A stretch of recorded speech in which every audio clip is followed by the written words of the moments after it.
A Vampire Romance, written by Amelia Hart. Chapter 1.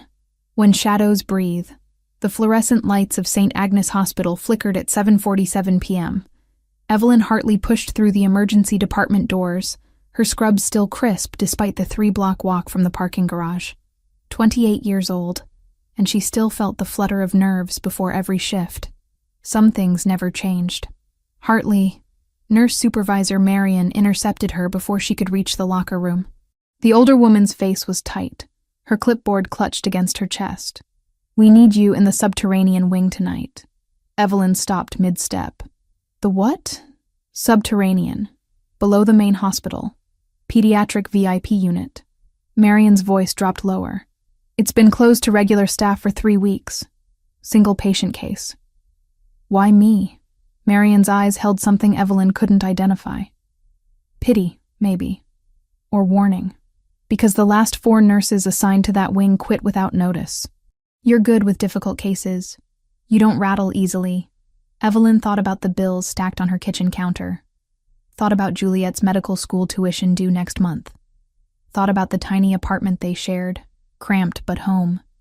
She couldn't afford to say no. What am I walking into? A child, 8 years old, dying. Marion handed her a security badge, black instead of the standard blue. "The wing is locked. Use this. Follow protocol. Don't ask questions the family doesn't want to answer." She paused. "And Evelyn, whatever you see down there, whatever you think you see, keep it to yourself." The elevator descent took longer than it should have. Evelyn watched the floor numbers drop below ground level, into spaces she hadn't known existed beneath the hospital. B1, B2, B3. The doors finally opened onto a corridor that smelled of expensive antiseptic and something else. Something cold. Her footsteps echoed on polished marble floors. No linoleum down here. No scuff marks or coffee stains. Just pristine white walls and doors sealed tight, their windows covered with blackout curtains that looked more like heavy velvet than medical fabric. The security panel beside room 347, the subterranean wing kept 3rd floor numbering for billing isolation, blinked red. Evelyn swiped her new badge. The lock disengaged with a soft click that sounded too loud in the empty hallway. She opened the door. The room beyond should have been a standard pediatric suite. Instead, it looked like someone had tried to recreate a 5-star hotel suite in a hospital. Dark wood furniture, plush carpet, and in the center, surrounded by more medical equipment than Evelyn had seen outside an ICU, a hospital bed holding a small figure who barely disturbed the blankets. Earlier that afternoon, the palliative team had filed the comfort measures only order Nathaniel demanded. No compressions. No shocks. When the alarms finally screamed, the protocol wasn't confusion. It was acceptance. But it was the man sitting beside the bed who made Evelyn's breath catch. He sat in a leather chair that hadn't come from hospital supply, his posture rigid despite obvious exhaustion. His suit was black, expensive, the kind that cost more than her monthly rent. White hair fell past his shoulders, catching the low amber light in a way that made it seem to shimmer. When he raised his head to look at her, his eyes were the color of winter storms. He didn't stand, didn't speak, just watched her with an intensity that made her skin prickle. "I'm Evelyn. I'll be your daughter's nurse tonight." She kept her voice steady, professional. She'd dealt with difficult parents before, wealthy ones who thought their money entitled them to special treatment. This would be no different, except his eyes never blinked. Not once. She doesn't respond well to new people. His voice was soft, but carried through the room anyway. British accent, she thought. Or something older. The last nurse made her cry. Evelyn moved closer to the bed, her training overriding her unease. The child was tiny, far too small for 8 years old. Her white hair spread across the pillow in waves that matched her father's exactly. Her skin was so pale it seemed translucent. Blue veins visible beneath like a map of rivers under ice. The machines beeped steadily. Heart rate low but present. Oxygen saturation concerning. Blood pressure barely registering. "What's her name?" "Amelia." He pronounced it with a soft emphasis on the first syllable. "She has been here for 22 days. She will likely be here when she dies." The bluntness shocked her. Most parents couldn't bring themselves to say it out loud, that death was coming. They wrapped it in euphemisms and false hope. What's her diagnosis? Something your doctors don't understand. He finally stood, and Evelyn had to tilt her head back to meet his eyes. He was tall, well over 6 feet, and moved with a fluid grace that seemed wrong somehow. Too smooth. Her body rejects what it needs to survive. They have tried everything: medications, transfusions, specialists from 3 continents. His jaw tightened. Nothing works. Evelyn approached the bedside, checking the IV lines, the feeding tube, the catheter. Everything was in place, pristine, clearly maintained by someone who knew what they were doing. The child's medical chart hung on a clipboard at the foot of the bed. She picked it up. The pages were filled with test results that made no sense, blood work that contradicted itself from one day to the next, notes from physicians that grew increasingly desperate in tone. And at the top, in neat handwriting, patient exhibits signs consistent with acute rejection syndrome of unknown origin. Prognosis terminal. Has she been awake today? Briefly. This morning. She asked for water but couldn't keep it down. Evelyn set down the chart and looked at the child again. Really looked. Amelia's eyelashes were white gold, resting against her hollow cheeks. Her lips were bloodless, her breathing shallow. But beneath the illness, Evelyn could see the shape of the child she must have been, the delicate bone structure, the small hands that rested on top of the blankets, fingers long and elegant. May I touch her? The man stiffened. For a moment, Evelyn thought he might refuse. Then he gave a single nod. Evelyn reached out and gently took Amelia's hand. It was cold. Not the clammy cold of fever, but a deeper cold that seemed to come from within. The child's eyes fluttered open. They were gray. The same winter storm gray as her father's. Hello, Amelia. Evelyn kept her voice soft, gentle. My name is Evelyn. I'm going to be your nurse tonight. Is that okay? The child stared at her for a long moment. Then, so quietly Evelyn almost missed it, she whispered, You smell warm. It was such a strange thing to say that Evelyn almost laughed. But Amelia's expression was serious. Curious in the way sick children often were when they'd been isolated too long from normal life. Do you like books? Evelyn asked. A tiny nod. What kind?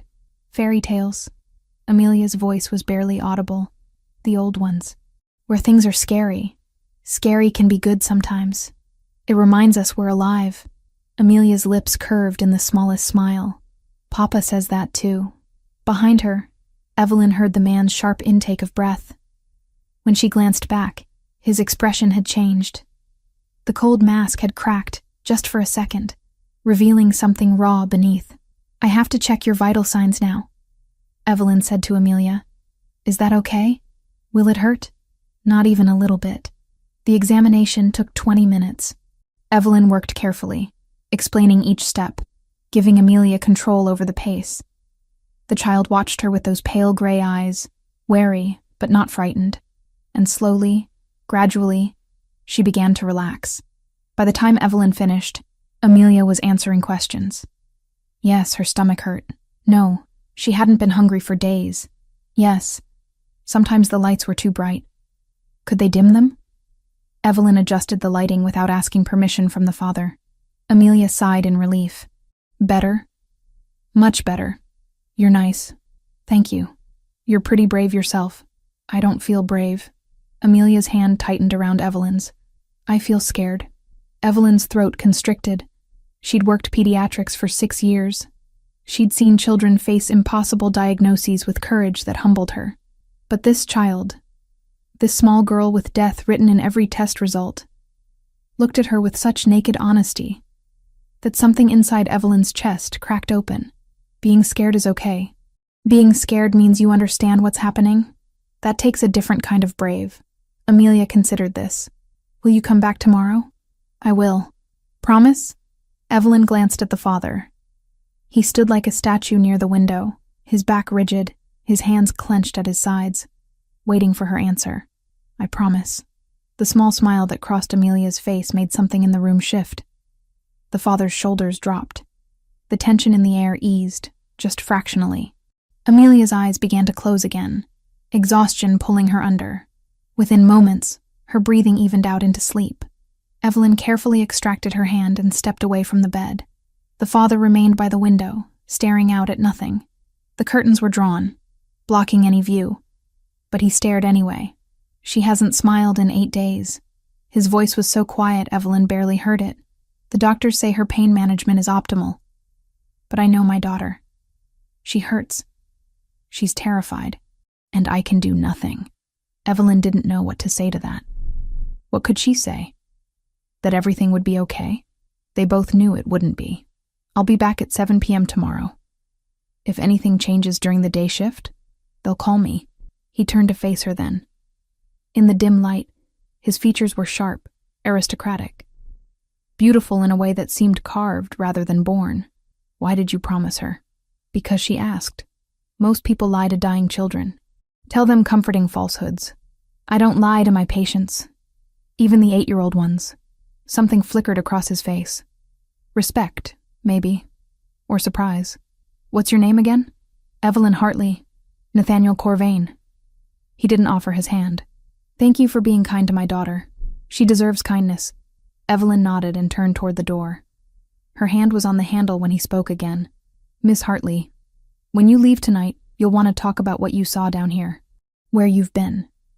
What this wing contains. His voice carried a weight she couldn't identify. I would advise against it. She looked back at him. Is that a threat? It's a warning. There are reasons this floor is isolated. Reasons those curtains stay closed. Reasons 4 nurses have quit. He held her gaze.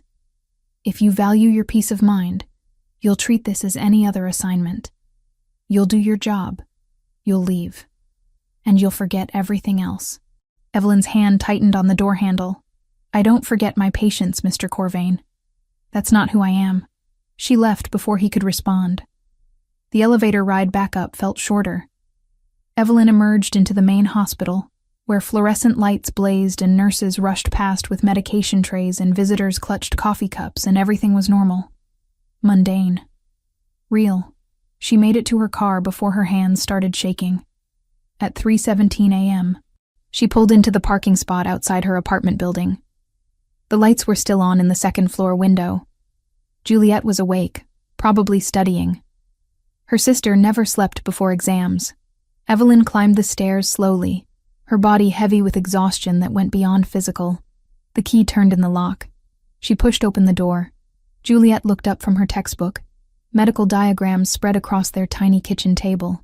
At 24, she looked more like Evelyn than either of them liked to admit. Same brown hair, same green eyes. But where Evelyn had learned to hide her emotions behind professionalism, Juliet wore hers openly. You look terrible. Juliet closed her book. Bad shift? Evelyn dropped her bag by the door. New assignment, pediatric case. The dying ones always hit you hardest. Yeah?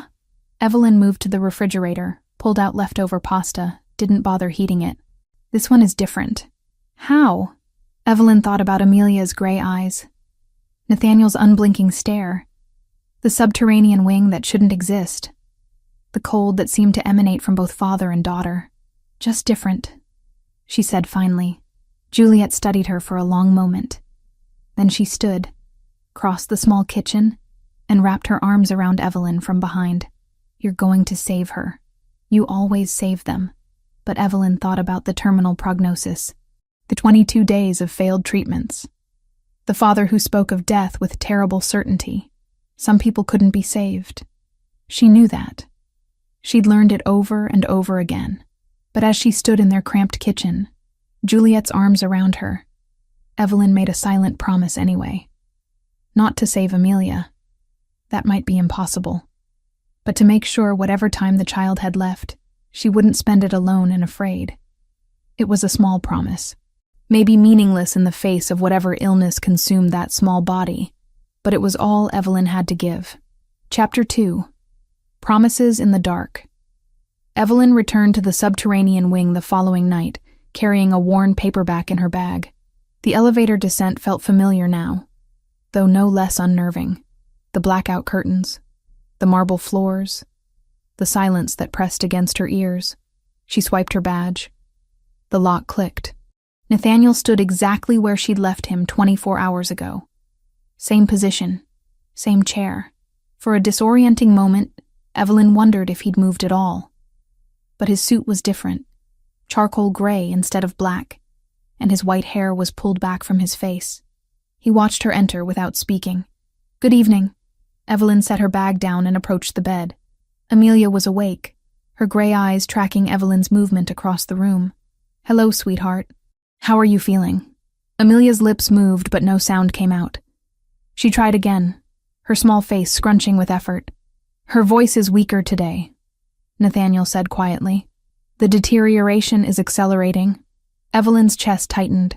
She'd seen this before, the body shutting down system by system. She checked the monitors, noting the declining numbers with professional detachment that masked the grief building behind her ribs. "I brought you something." She pulled the paperback from her bag. Grimm's Fairy Tales, the uncensored version with the dark endings intact. "You said you liked scary stories." Amelia's eyes widened. She nodded, then winced at the movement. "Don't try to talk. Save your energy." Evelyn pulled a chair close to the bedside and opened the book. "How about I read to you instead?" Another nod, more careful this time. Evelyn began with Little Red Riding Hood, the original version where the wolf ate the grandmother and no woodsman came to save them. Amelia listened with rapt attention, her breathing shallow but steady. When Evelyn finished, the child lifted one pale hand and pointed to the book. More. So Evelyn read another, then another. An hour passed. Then 2. Nathaniel remained by the window, silent as a statue. But Evelyn felt his attention on them, felt the weight of his gaze tracking every word, every gesture, every moment his daughter smiled. At 9:47 p.m., Amelia's eyes began to droop. Evelyn closed the book. "That's enough for tonight. You need rest." Amelia's hand shot out, surprisingly fast, and caught Evelyn's wrist. Her grip was weak, but insistent. She pulled Evelyn closer, her lips moving in a whisper so faint Evelyn had to lean in to hear. "Will you come back tomorrow? I promised, didn't I?" People break promises. The words, so cynical from such a small child, made Evelyn's throat close. "Not this one. I'll be here every night I'm scheduled. That's 5 nights this week." Something like relief crossed Amelia's face. She released Evelyn's wrist and let her eyes close. Evelyn stood, smoothing the blanket, adjusting the IV line out of habit. When she turned, she found Nathaniel watching her with an expression she couldn't read. "May I speak with you outside?" His voice was barely above a murmur. They stepped into the corridor. The door sealed behind them with a soft hiss. In the hallway's harsh fluorescent light, Nathaniel looked even more otherworldly. His skin held no warmth, no flush of blood beneath the surface. His eyes reflected the light oddly, catching it and holding it too long. "She asked you to come back." It wasn't a question. "Yes." She never asks the day shift nurses. She tolerates them, but she doesn't want them there. He ran a hand through his hair, disturbing the careful arrangement. "You're different. She feels safe with you." Evelyn leaned against the wall, exhaustion catching up with her. "I'm good with children. It's why I chose pediatrics. It's more than that." He studied her face. "You don't pity her. The others do. They look at her and see a tragedy, something to be mourned. You look at her and see a person. That's what she is." "Yes." He turned away, staring down the empty corridor. "The doctors gave us their final assessment this morning. 3 weeks, perhaps 4 if we're fortunate. Her body is consuming itself. Nothing we do slows the process." The clinical detachment in his voice didn't match the rigid set of his shoulders. Evelyn recognized it. She'd seen it in other parents facing the unbearable. They built walls of facts and prognosis to keep the grief at bay. "I'm sorry," she said, because there was nothing else to say. "Don't apologize. Just keep your promise." He looked at her then, and for a moment, his expression cracked. Raw anguish bled through before he locked it down again. She has so little time left. Let her spend it with someone who makes her smile. Evelyn nodded. "I will." She left him standing in that hallway, a man-shaped void in expensive clothes, and took the elevator back to a world that made sense. The following nights fell into routine. Evelyn arrived at 7. She checked Amelia's vitals, adjusted her medications, and then she read. Sometimes they talked, when Amelia had the strength. The child spoke of things she'd never done. Never been to the ocean, never seen snow, never had a birthday party with other children. "Papa tries," she whispered on the 4th night. "He brings me presents, beautiful things, but he doesn't understand what I really want." "What do you want?" "To not hurt anymore, to not be scared." Her gray eyes met Evelyn's. "To know Papa will be okay when I'm gone." Evelyn's hand tightened around the book she'd been reading. "Amelia, you shouldn't worry about your father. That's not your job. But I do worry. He's been alone for so long." 100 years, he said. "He's been alone for so long." 100 years, he said. "Then it was just him and me. And when I'm gone, he'll be alone again. Just him and me." A tear slid down her pale cheek. "When I die, he'll be alone again. Forever." The word forever hung in the air between them, heavy with implications Evelyn didn't want to examine. "Your father is strong. He'll find a way through this. Will you help him?" Amelia's voice dropped even lower. "When I'm not here anymore, will you make sure he doesn't forget how to talk to people? How to be more than just angry and sad?" Evelyn should have deflected, should have changed the subject, should have maintained professional boundaries. But something in this child's desperate plea bypassed every rule she'd been taught. "I'll do what I can," she heard herself say. Amelia smiled. It was the brightest smile Evelyn had seen from her yet. "Promise?" "I promise. Tell me," Amelia whispered. "When you promise, do you keep it?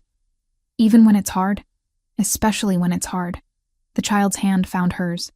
"Thank you. You're the nicest person I've ever met. Except Papa. But Papa doesn't count because he has to love me." Evelyn's vision blurred. She blinked hard. "It's late. You should sleep. Will you stay until I fall asleep?" "Yes." She held Amelia's cold hand and read in a soft voice until the child's breathing evened out. Only then did she allow herself to look at Nathaniel. He sat in his chair, but his head was bowed, his hands pressed against his face. His shoulders shook once, a single tremor that might have been a suppressed sob. Evelyn stood carefully, not wanting to disturb Amelia. She approached Nathaniel slowly, the way she might approach a wounded animal. "Mr. Corvain?" He didn't look up. "I heard what she asked you. I heard your promise. I meant it. You shouldn't have." His voice was muffled by his hands. "You don't know what you're agreeing to. You don't understand what I am, what this situation truly is." Evelyn crouched beside his chair, putting herself at eye level even though he still wouldn't look at her. "Then help me understand." He finally dropped his hands. His eyes were dry, but the pain in them was so raw it hurt to witness. "I have spent 5 centuries learning to survive loss. I've buried friends, allies, lovers. I've watched empires fall and cities burn. I've learned to feel nothing because feeling anything was unbearable." He glanced at his daughter, and then she existed, and I felt everything again. All at once. Every joy and terror and moment of love I'd denied myself for centuries. "She's your daughter. Of course you love her. You don't understand. I wasn't supposed to be able to have a child. My kind, we're not made for creation. We're made for endurance." His jaw tightened. She was a miracle. An impossibility. "And now she's dying, and I cannot stop it. I, who have broken armies and toppled kingdoms, cannot save my own child." The anguish in his voice made Evelyn's chest ache. She'd counseled grieving parents before, but this felt different, deeper, as if his pain had roots that went down further than any human grief could reach. Sometimes the strongest thing we can do is be present, to witness, to not look away. I've been present for 22 days. I've watched her fade by inches. "Tell me how that helps." "It helps her. She knows you're here. She knows you won't abandon her." He was silent for a long moment. Then, quietly, "She asked you to care for me when she's gone. Did you agree because you pity me?" "No. I agreed because she asked. And because I think she's right to worry." That startled him into looking at her directly. You think I'll fall apart? I think you'll lock yourself away in grief. I think you'll spend another 5 centuries feeling nothing because feeling this hurts too much. She held his gaze. And I think your daughter is wise enough to see that and try to prevent it. Nathaniel stared at her. Then, impossibly, the corner of his mouth lifted. Not quite a smile, but close. She's 8 years old and smarter than me. Most 8-year-olds are. The almost smile faded. If you're going to keep that promise, you should know what you're dealing with. This hospital wing exists because my family paid for it. The blackout curtains, the security, the isolation. He gestured around them. We require special accommodations. I'd noticed. The doctors who treat Amelia signed agreements not to ask certain questions, not to run certain tests. They work within limitations they don't fully understand. His eyes held hers. You're clever. You've seen things that don't add up. I'm telling you now, don't ask. Don't dig deeper. For your own safety. Evelyn should have felt afraid. Should have walked away. But instead, she felt only a strange calm. Will you hurt me if I ask questions? No. Will anyone else? Not if I can prevent it. Then I can live with mysteries. She stood, her knees protesting the crouch. My shift ends at 3. I need to go home. He rose as well, unfolding to his full height. Thank you, Miss Hartley. For everything. Evelyn. If I'm making promises to your daughter, you should use my first name. Evelyn. He tested the word. Thank you. She gathered her things and left, feeling his eyes on her back until the door closed between them. The elevator ride up was quiet. Evelyn emerged into the main hospital just as her phone buzzed. A text from Juliet. Leftover pizza in fridge. Don't wake me when you get home. Exam tomorrow. Evelyn smiled and typed back a thumbs up. At 3:17 a.m., she unlocked the apartment door as quietly as possible. The lights were off. Juliet's bedroom door was closed. Evelyn grabbed the cold pizza and ate standing at the kitchen counter, too tired to bother with plates. Her phone buzzed again. Unknown number. This is Nathaniel Corvain. I obtained your number from hospital records. I apologize for the intrusion, but I wanted to ensure you arrived home safely. Cassian passed along my message with your charge nurse's consent. If this oversteps, say the word, and I'll never text again. Evelyn stared at the message. It was strange, overprotective, and oddly thoughtful.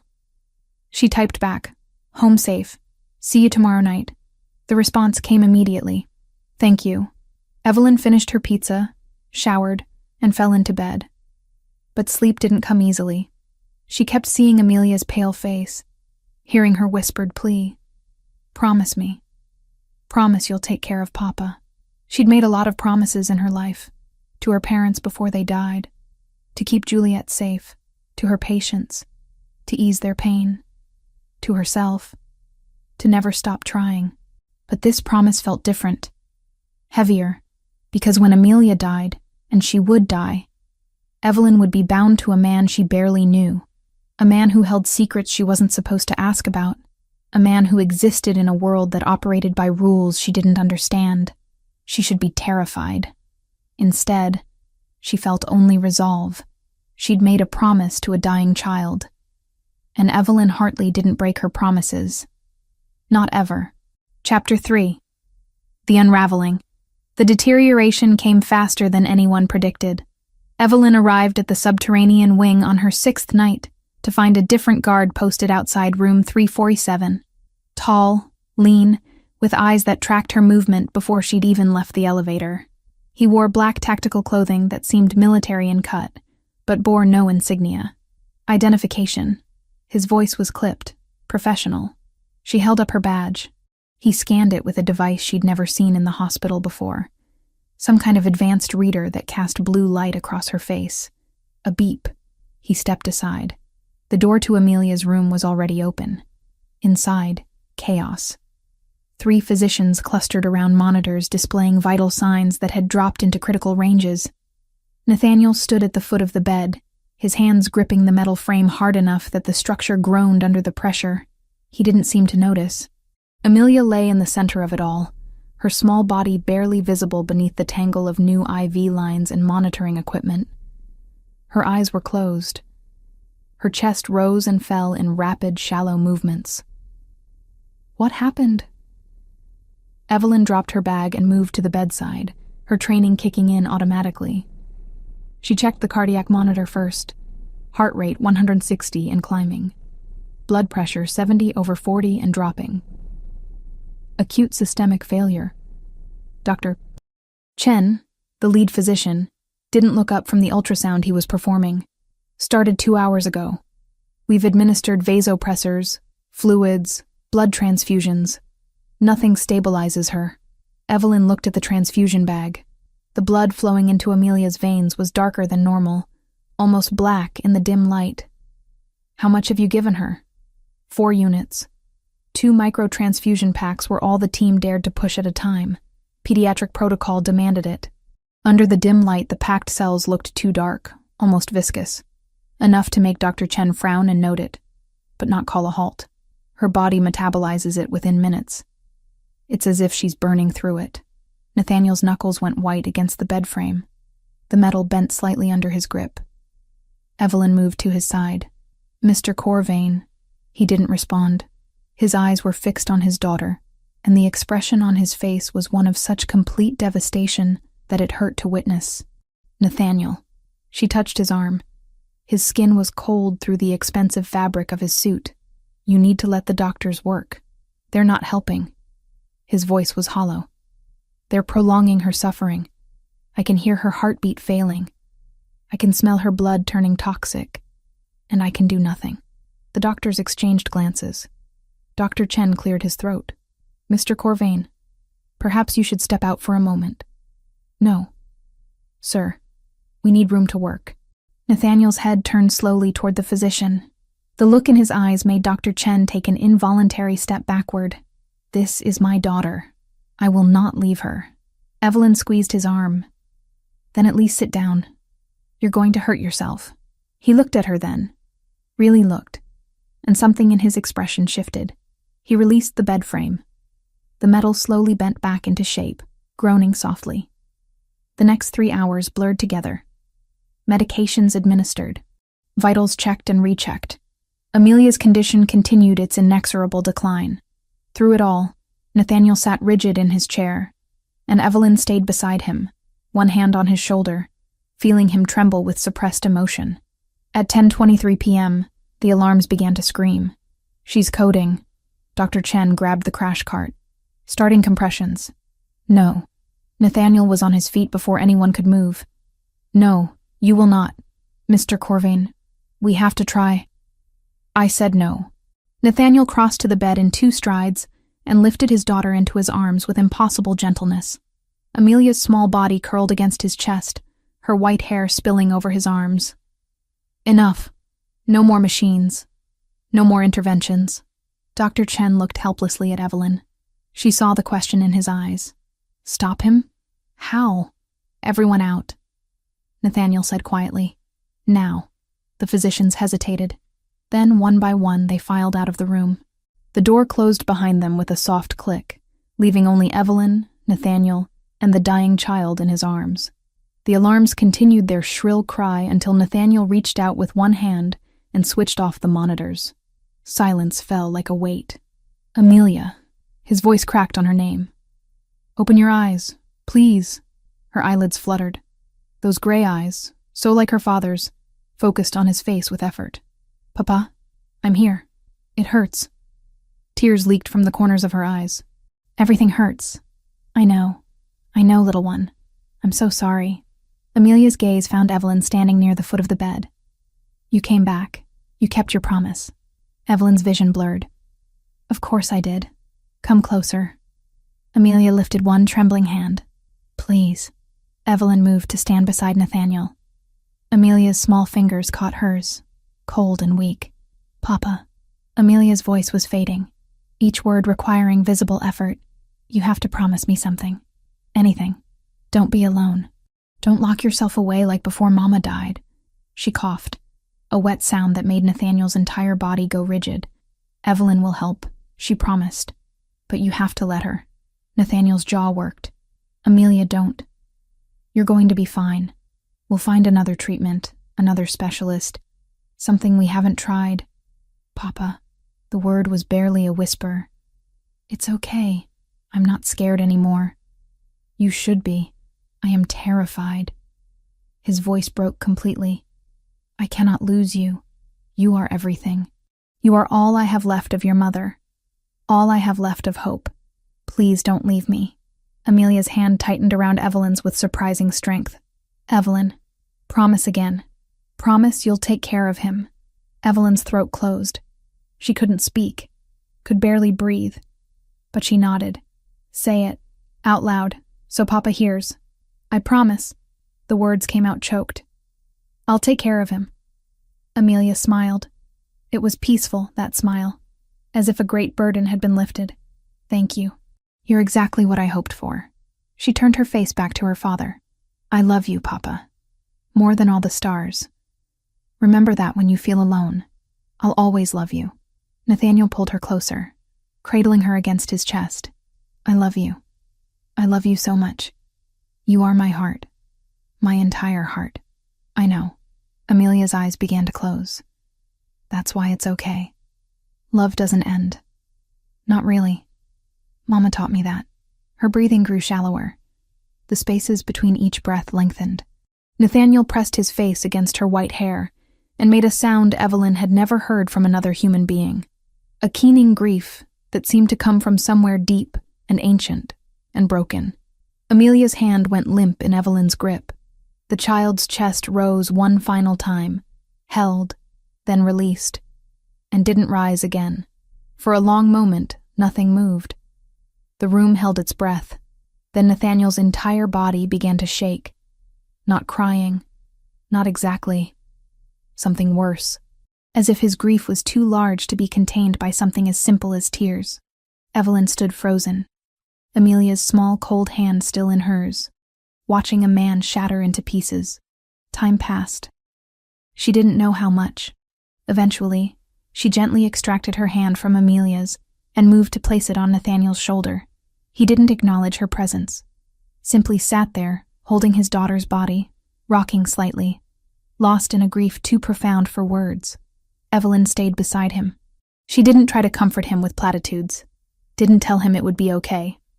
Just stayed, bearing witness. Present. The door opened.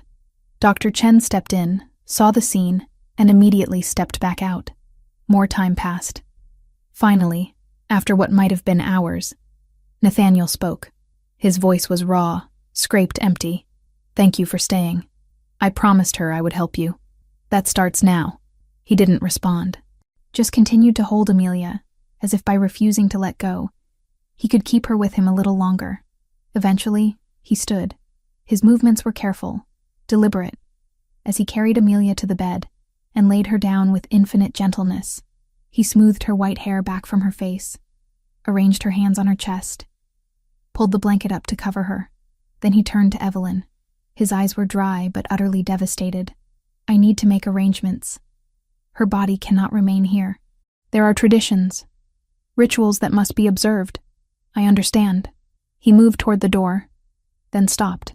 The promise you made, you don't have to keep it. She's gone. You're released from any obligation. Evelyn thought about the small girl who'd asked for scary stories, who'd worried about her father even while dying, who'd seen something in Evelyn worth trusting. I keep my promises, she said quietly, especially the hard ones. Nathaniel stared at her for a long moment. Then he nodded once and left the room. Evelyn stood alone with Amelia's body. The child looked peaceful now, as if she'd finally stopped hurting. Evelyn reached out and touched her cold hand one last time. I'll keep my word, she whispered. I'll take care of him, I promise. The apartment was dark when Evelyn returned home at 4:30 a.m. She'd stayed at the hospital longer than her shift required, helping with paperwork, making sure Amelia's body was treated with dignity.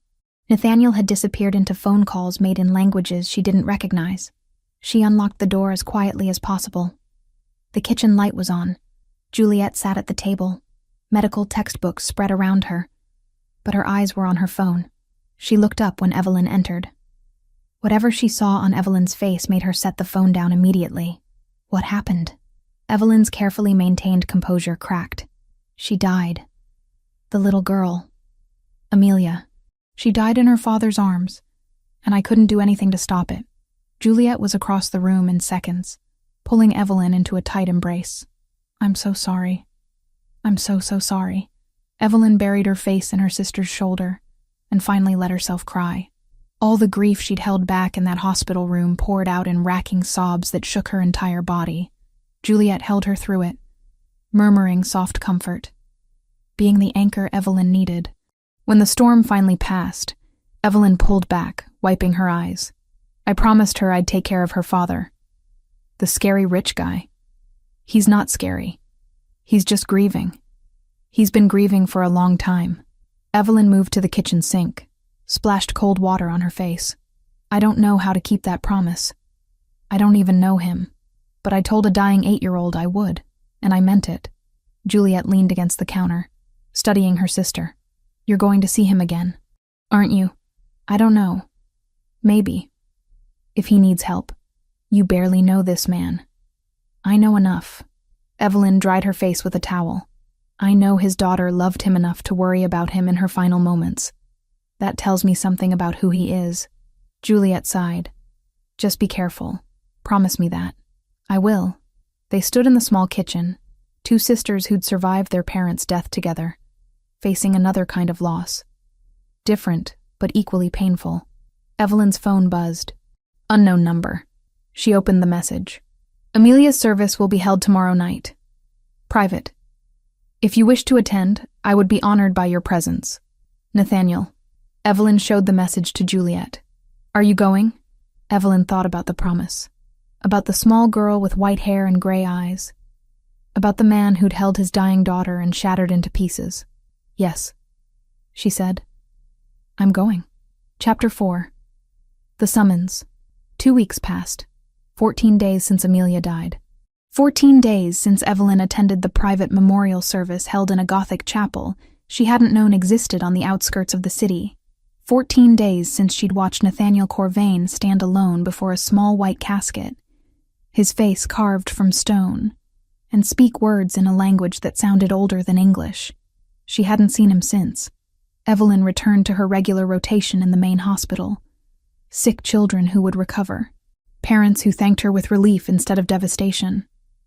Normal shifts that ended at 3 a.m. with nothing more traumatic than a teenager with appendicitis or a toddler with croup. She should have been grateful for the return to ordinary.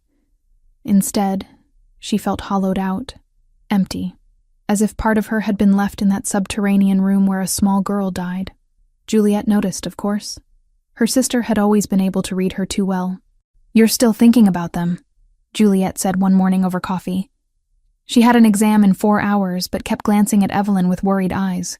The promise I made doesn't just disappear because time passes. You haven't heard from him at all? No. Evelyn stirred her coffee without drinking it. Maybe he doesn't need help.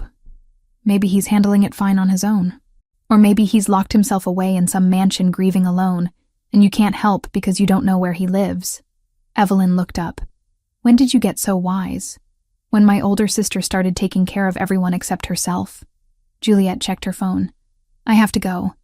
But Ev, if you need to follow through on that promise, do it. You're not going to rest until you do. After Juliet left, Evelyn sat alone in their cramped kitchen and admitted the truth. She was worried about Nathaniel, worried in a way that went beyond professional concern. That small girl with white hair had seen something in Evelyn worth trusting. Had believed Evelyn could help her father when no one else could. She couldn't just ignore that. Her phone buzzed. Unknown number. The message read, Miss Hartley, this is Cassian, advisor to Nathaniel Corvain. I obtained your contact information from the hospital. I apologize for the intrusion, but I require your assistance urgently. Mr. Corvain is not well. Please call me at your earliest convenience. Evelyn's heart lurched. She called immediately. A man answered on the first ring. His voice was crisp, British accent more pronounced than Nathaniel's. Miss Hartley, thank you for responding so quickly. What's wrong? Is Nathaniel hurt? Not physically, but he has isolated himself completely since Amelia's service. He refuses visitors, refuses to eat, refuses to attend to any of his responsibilities. A pause. This is not the first time he has experienced profound loss, but this time feels different. More dangerous. Dangerous how? That's complicated to explain over the phone. Would you be willing to meet with me? I can send a car to your location. Evelyn glanced at the clock. She had 8 hours before her next shift. Where? I'm currently outside St. Agnes Hospital, in the parking structure. Subterranean level. Of course. Underground. Where else would they conduct their business? I'll be there in 15 minutes. She changed out of her pajamas into jeans and a sweater, grabbed her keys, and left. The drive to the hospital took 12 minutes. She parked on the 3rd floor of the structure and took the stairs down. And down. Past the levels she knew. Past the point where the concrete walls gave way to older stone. At the very bottom, a black sedan waited. A man stood beside it, tall and lean with dark hair cut short. He wore a suit that probably cost more than Evelyn's monthly salary. Miss Hartley, he extended his hand. Cassian Vale, we spoke on the phone. His grip was firm but cold. Same temperature as Nathaniel's had been. Same unnatural stillness to his posture. Tell me what's happening. Nathaniel has not left his estate since the funeral. He sits in Amelia's room surrounded by her belongings and refuses all contact. He won't feed, won't sleep, won't speak. This behavior, if it continues, will have consequences. What kind of consequences? Cassian's jaw tightened. Our kind requires sustenance to maintain control. Without it, we become dangerous, unstable. Nathaniel is powerful. If he loses control, people will die. The words hung between them. Our kind. Sustenance. The implications were clear, even though Cassian hadn't said it directly. Evelyn had suspected. Had noticed the cold skin, the lack of reflection in mirrors, the way both Nathaniel and Amelia seemed to exist slightly outside normal reality. But having her suspicions confirmed was different than guessing. You're telling me Nathaniel is a vampire. I'm telling you he is the vampire king, the oldest and most powerful of our kind. And right now, he is spiraling into grief that could endanger everyone around him. Evelyn processed this. Vampires. Actual vampires. The fairy tales were real. The monsters in stories existed. She should run. Should get in her car and drive far away and forget she'd ever met Nathaniel Corvain. Instead, she heard herself ask, "Why me? You're his advisor. Surely you can help him. I've tried. For 2 weeks I've tried. He won't even open the door." Cassian's expression was grim. "But Amelia asked you to help him. She saw something in you. And Nathaniel, despite his current state, remembers that. You may be the only person he'll allow near him. I'm just a nurse. I don't know anything about vampires or vampire kings or how to help someone process immortal grief. You don't need to know about vampires. You need to know about loss, about keeping promises to dying children, about being stubborn enough to stand beside someone when they're falling apart." Cassian opened the car door. "Please, if not for Nathaniel, then for Amelia. She trusted you with her final wish. That did it." The mention of Amelia and her whispered plea in those final moments. Evelyn got in the car. The drive took 30 minutes. They left the city proper, heading into rolling hills where estates hid behind iron gates and manicured hedges. The sedan turned onto a private road that wound through dense forest. Trees pressed close on both sides, their branches forming a canopy that blocked out the afternoon sun. Finally, they emerged into a clearing. A mansion rose before them, all stone and dark windows. It looked old, though well-maintained. Gothic architecture that belonged in another century. Cassian parked near the entrance. The house has been in Nathaniel's family for 300 years. He inherited it when his father was killed in 1847. Evelyn stared at the building. 300 years. Nathaniel had lived for 5 centuries. The numbers made her head spin. They entered through massive oak doors into a foyer with marble floors and a chandelier that probably cost more than her apartment building. Everything was immaculate, perfectly cleaned, completely lifeless. This way. Cassian led her up a grand staircase to the 2nd floor, down a hallway lined with portraits of severe-looking people with pale skin and light eyes. They stopped before a door at the end of the hall. "This was Amelia's room," Cassian said quietly. "He's been in there since we returned from the funeral. I've left food outside the door. He hasn't touched it. Vampires eat regular food. We can. It provides no sustenance. But some of us maintain the habit out of nostalgia." He gestured to the door. "I'll leave you. If you need anything, or if the situation becomes dangerous, press this." He handed her a small device that looked like a panic button. "I'll be downstairs." Evelyn took the button, though she wasn't sure what good it would do if Nathaniel actually lost control. Cassian was a vampire too, presumably. What could he do that she couldn't? But she didn't ask. Just waited until Cassian disappeared down the stairs.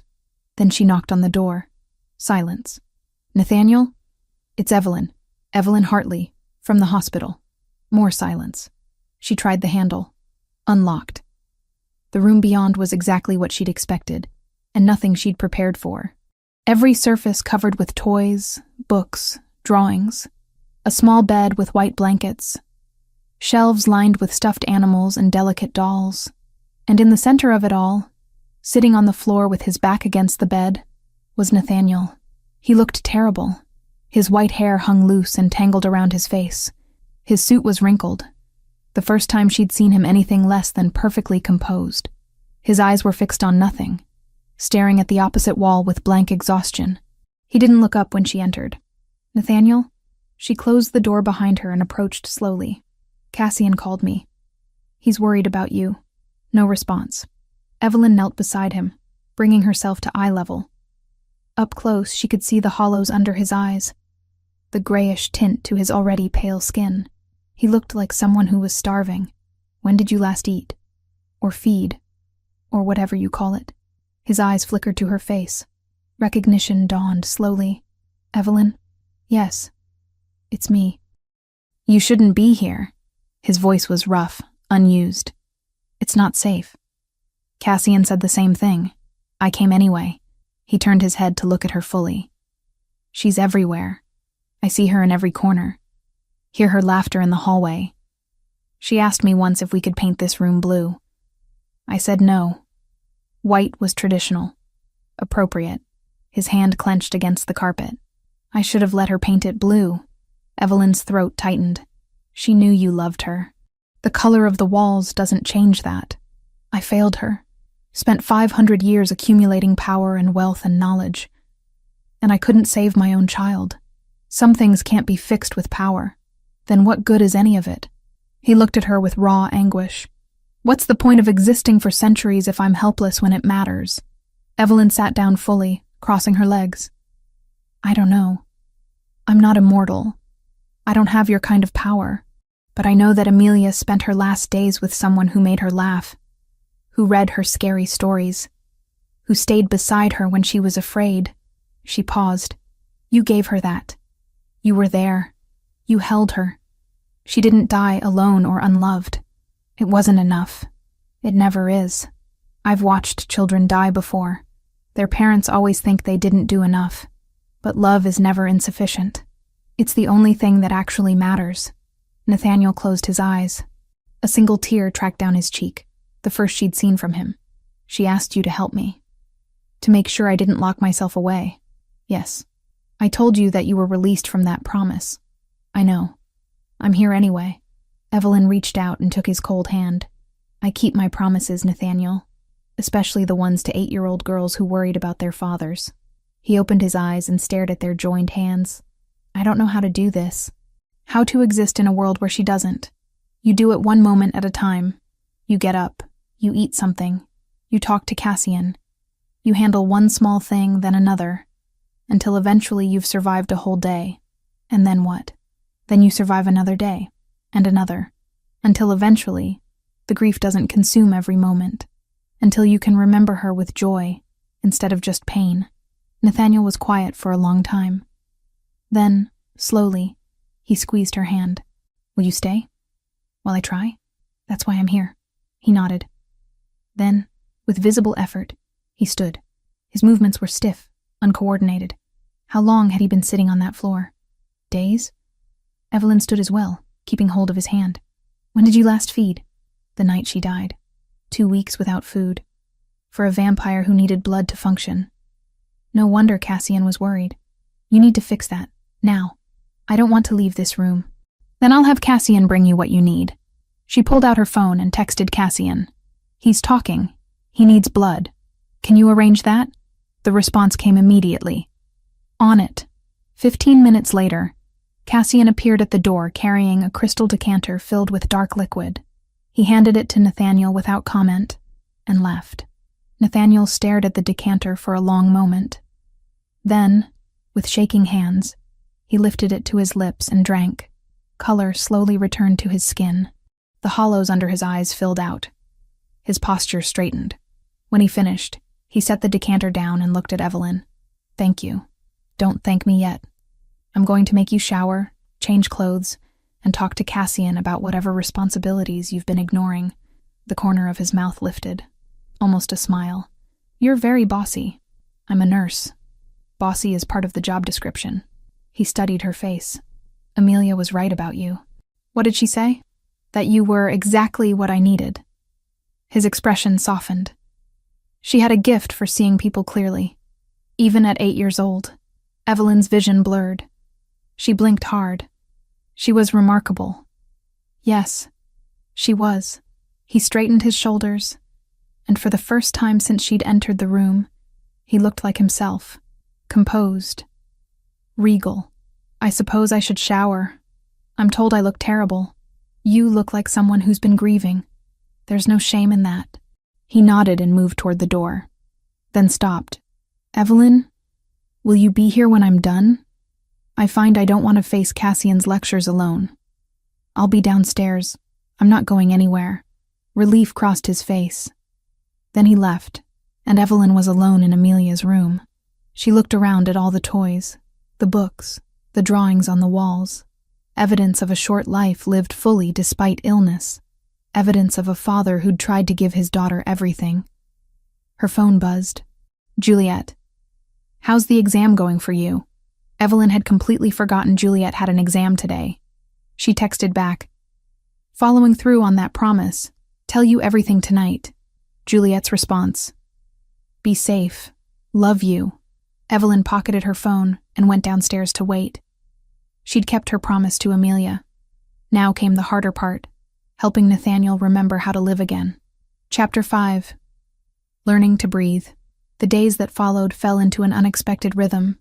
Evelyn would arrive at the mansion around 4 p.m, after sleeping through the morning following her night shifts at the hospital. Nathaniel would be awake, dressed, and attempting to function. Attempting being the operative word. She found him in his study on the 3rd day, surrounded by documents he wasn't reading and a phone he wouldn't answer. Cassian hovered nearby, frustrated and worried in equal measure. He has 17 messages from Lord Percival, Cassian said when he saw Evelyn. The council wants to convene. There are matters requiring his attention. He won't even acknowledge they exist. Evelyn looked at Nathaniel. He sat behind a massive oak desk, staring at nothing, his fingers drumming against the wood in a pattern that seemed unconscious. Give us a moment, she said to Cassian. The advisor hesitated, then left, closing the door behind him. Evelyn pulled a chair around to Nathaniel's side of the desk and sat. Talk to me. There's nothing to say. I'm sitting here. I'm present. I'm doing what you asked. You're going through the motions. That's not the same as actually engaging. His fingers stopped drumming. I have ruled for 5 centuries. I have negotiated treaties, ended wars, maintained order among beings who are older than most human civilizations. Do you have any concept of how exhausting that is? How much effort it requires to care? No, but I know that hiding from your responsibilities won't make them disappear. I'm not hiding. I'm simply choosing not to participate. That's the same thing. She leaned forward. Amelia wouldn't want this. She asked me to make sure you didn't lock yourself away. This is you locking yourself away while still technically being present. His jaw tightened. Don't use my daughter against me. I'm not. I'm reminding you of what she hoped for. She wanted you to keep living. Actually living, not just existing. They sat in silence for a long moment. Then Nathaniel released a breath he didn't need. Percival is challenging my authority. He's been doing it for decades, but now he senses weakness. If I don't respond, he'll move against me. Then respond. I don't care enough to fight him. Maybe not today, but you will eventually. And when that day comes, you'll regret letting everything fall apart because you were too grief-stricken to maintain control. She touched his hand. Start small. Answer one message. Attend one meeting. Do one thing that isn't sitting in this chair staring at walls. Nathaniel looked at their hands, hers warm and alive, his cold and still. You're very stubborn. I've been told that before. It's annoying. Good. Annoying means you're feeling something other than despair. She stood. I'm going to find Cassian and tell him you'll review those messages. Tonight. Before I leave. And if I don't, then I'll come back tomorrow and we'll have this conversation again. And the day after. And the day after that. Until you either give in or murder me. And I don't think you want to explain to Amelia why you killed the person she trusted. Despite everything, his mouth twitched. Almost a smile. She would be very disappointed in me. Absolutely furious. 8-year-olds hold grudges. That got an actual smile. Small, but genuine. She once refused to speak to me for 3 days because I forgot to bring her the chocolate she requested. See? Terrifying. Evelyn moved toward the door. I'll be back in an hour. Try to at least look at those messages. She found Cassian in the library, a room that stretched 2 stories high with walls lined floor to ceiling with books. He was reading what looked like a very old manuscript, his expression troubled. He'll review the messages, Evelyn said. Give him an hour. Cassian set down the manuscript. How did you manage that? I've been trying for 2 weeks. I reminded him of what Amelia wanted. He wouldn't listen when I did that. Maybe it's different coming from me. I'm the one who made the promise. She wandered along the shelves, reading titles in languages she didn't recognize. How bad is the political situation? Really? Cassian's expression darkened. Percival has been undermining Nathaniel's authority for years. The other lords tolerated it because Nathaniel was strong enough to maintain order regardless. But now, they see weakness. They smell blood in the water. What happens if Percival succeeds? War. Chaos. Nathaniel is the reason vampire society has functioned peacefully for 3 centuries. Without him, the old feuds will resurface. Territories will be contested. Humans will be caught in the crossfire. He met her eyes. That's not hyperbole. That's historical precedent. Evelyn felt cold. How long before things fall apart? Weeks. Maybe a month. Percival is calling for a formal council meeting. If Nathaniel doesn't attend, if he can't demonstrate strength, the other lords will turn on him. Then we make sure he's ready. Can you do that? Can you pull him back from the edge in a few weeks? Evelyn thought about the man sitting in that study, hollow-eyed and grief-stricken, thought about the impossible task of convincing someone immortal to care about survival. I don't know, but I promised I'd try. The following days, Nathaniel made small improvements. He reviewed the messages from Percival and other lords. He started taking calls from Cassian about administrative matters. He left his study to walk the grounds of the estate, moving through gardens that had grown wild without Amelia to insist on visiting them. Evelyn accompanied him on those walks. They didn't always talk. Sometimes the silence was enough. Being present. Not alone. She loved these gardens, Nathaniel said one evening as they passed a fountain covered in moss. She would spend hours here, drawing the flowers. She had notebooks full of sketches. Do you still have them? In her room. I haven't been able to look at them since. You don't have to. Not yet. But maybe someday. Remembering will hurt less. He stopped walking. How long does that take? For humans? It's different for everyone. My parents died when I was 15. For the first year, I couldn't think about them without breaking down. Now, 13 years later, I can remember them with more joy than pain. But it took time. 13 years. He said it like it was nothing. A blink. I've experienced loss before. Amelia's mother died a century ago. I thought I'd learned to grieve. But this is different. Losing a child breaks something fundamental. Because children aren't supposed to die before their parents. It goes against every natural instinct. Amelia wasn't natural. Neither am I. We exist outside normal rules. He resumed walking, but she was still my child. That transcended everything else. They reached a section of the garden where white roses grew along a trellis. Nathaniel stopped again, staring at the flowers. These were her favorite. She said they reminded her of snow, which she'd never seen. His voice went rough. I promised I would take her someplace cold when she was stronger. We'd watch snow fall together. I never got the chance. Evelyn felt tears prick her eyes. I'm sorry. So am I. He reached out and touched one of the roses, his pale fingers stark against the white petals. Thank you for coming back. For staying. You don't owe me anything. But you're here anyway. I made a promise. It's more than that, though, isn't it? You care. About me. About honoring Amelia's wish. He looked at her. Why? Evelyn considered the question. Why did she care? She barely knew this man. He was immortal, powerful, dangerous. She should be terrified. Instead, she felt a pull toward him she couldn't quite explain. Because Amelia saw something worth saving in you, and I trust her judgment. Something shifted in his expression. You're remarkable. You know that? I'm a nurse who keeps making promises to dying patients. That's not remarkable. That's just stubborn. It's both. He stepped closer. Would you tell me about yourself? Your life before all this? I know you lost your parents young and raised your sister. But what else? Who is Evelyn Hartley when she's not keeping impossible promises? So she told him. About growing up in a small house with parents who worked too hard and loved too much. About the car accident that killed them. The grief counselor who'd helped her process it. The decision to become a nurse so she could help others the way she'd been helped. About Juliet, brilliant and ambitious, and determined to become a doctor. About their tiny apartment and the way they'd built a life from the wreckage of loss. Nathaniel listened with complete attention, asking questions, remembering details. When she finished, he was quiet for a moment. You've survived your own losses, built something meaningful from grief. Perhaps that's why Amelia chose you. She knew you would understand. Maybe. Or maybe she just liked that I read her scary stories without censoring them. That earned a genuine smile. That too. She had very specific tastes in literature.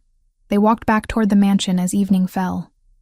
At the door, Nathaniel hesitated. Would you stay for dinner? Cassian is an excellent cook, despite not needing to eat. He maintains the skill out of nostalgia. I have a shift at 7. It's only 5 now. You have time. Evelyn checked her phone. Juliet had texted earlier. Studying late at the library. Don't wait up. Love you. All right. Dinner. They ate in a dining room designed for dozens but set for 2. Cassian had prepared pasta with fresh herbs and vegetables from the garden.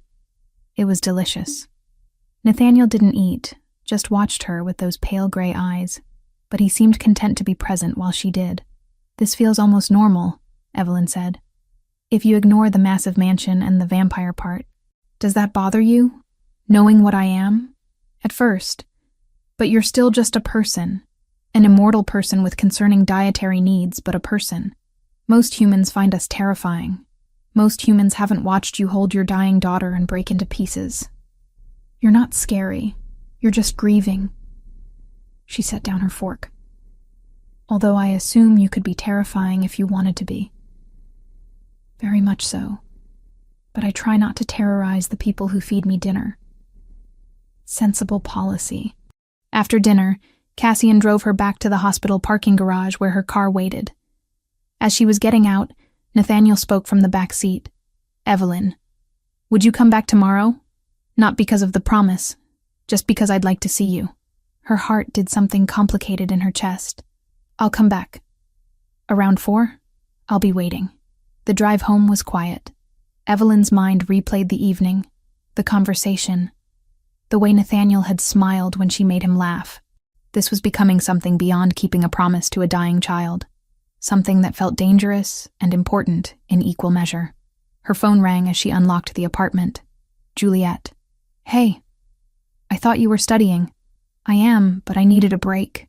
Shuffling sounds, papers moving. How's the vampire situation? Complicated. He's improving. slowly. And you? How are you handling all this? Evelyn thought about how to answer. I think I'm getting attached. To him. To helping him. Is that crazy? Probably, but you've never done anything the easy way. A pause. Just be careful. Falling for someone immortal who's grieving sounds like a recipe for heartbreak. I'm not falling for him. I'm just keeping a promise. Sure, keep telling yourself that. Juliet's tone was gentle, not mocking. I love you. Don't do anything I wouldn't do. That's not a very high bar. Juliet laughed. Fair point. See you tomorrow? Yeah, tomorrow. Evelyn hung up and stared at her reflection in the dark window. Juliet was right. This was getting complicated. But she couldn't bring herself to walk away. She'd made a promise. And Evelyn Hartley always kept her promises. Even the ones that might break her heart. Chapter 6. Trial by Twilight. The summons arrived on a Tuesday evening, delivered by a vampire Evelyn had never seen before. Tall, ancient, with eyes that held centuries of contempt. He handed Cassian a sealed envelope and vanished before anyone could ask questions. Cassian's face went pale as he read the contents. The council convenes tomorrow night. Formal challenge to your authority. Percival demands you appear before the lords to defend your right to rule. Nathaniel stood at the window of his study, watching the sunset. He'd been doing better, eating regularly, handling correspondence, even laughing occasionally at something Evelyn said. But this news made his shoulders stiffen. Let me see it. He took the envelope, read it twice, then set it down with careful precision. Tomorrow night. Of course. He's been planning this for weeks. We can prepare, Cassian said. Call in allies. Remind the other lords why you've maintained power for 3 centuries. Or I can simply not attend. Evelyn, sitting in the corner with a book, looked up sharply. You have to go. Do I? What happens if I refuse? Percival gets what he wants without me having to fight for it. Seems efficient. She stood, crossing to him. You told me what happens if Percival takes power. War. Chaos. Innocent people caught in the crossfire. You can't just hand him control because you're tired of fighting. I'm not tired. I'm empty. There's a difference. He met her eyes. You don't understand what it means to rule vampires. The constant politics, the territorial disputes, the endless power struggles. I've done it for 500 years because someone had to maintain order. But Amelia was the reason I bothered. She reminded me why civilization matters, why protecting the weak is worth the effort. His voice dropped. Without her, I don't remember why I should care. Then remember for all the other Amelias out there. The children who need the world to be stable and safe. The humans who don't even know vampires exist but benefit from you preventing war. She took his cold hand. Remember for me. I'm asking you to fight. Not for power or pride, but because walking away makes her death meaningless. Nathaniel stared at her. That's manipulative. It's true. She wanted you to keep living. Keep caring. Keep being who you've always been. Giving up now spits on everything she hoped for. Cassian cleared his throat. Miss Hartley is correct. And practically speaking, Percival will not let you retire peacefully. If you don't fight for your position, he'll hunt you down anyway. Better to face him on your terms. Nathaniel closed his eyes. When he opened them, resignation had replaced the emptiness. Fine, I'll attend. But I'm feeding properly tonight. If I'm going to defend myself before a council of immortal predators, I'd rather not be weak from hunger. Agreed. Cassian moved toward the door. I'll make arrangements. Miss Hartley, perhaps you should go home. Council meetings can be dangerous. I'm coming with you. The words were out before Evelyn fully processed them. Both men turned to stare at her. Absolutely not, Nathaniel said. The council chamber is no place for a human. You'd be in constant danger. From what I understand, I've been in danger since I met you. This doesn't change anything. She crossed her arms. Besides, you told me once that Amelia's presence made you stronger. Maybe mine will too.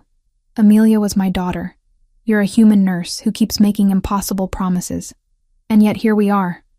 She held his gaze. I'm coming. Unless you plan to lock me in a room, which I don't think you will.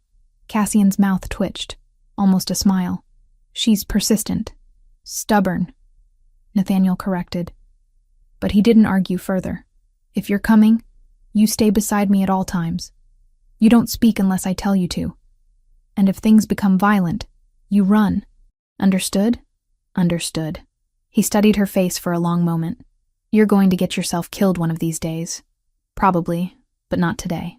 The council convened after sunset in a chamber that existed beneath the city, deeper than any subway tunnel or sewer line.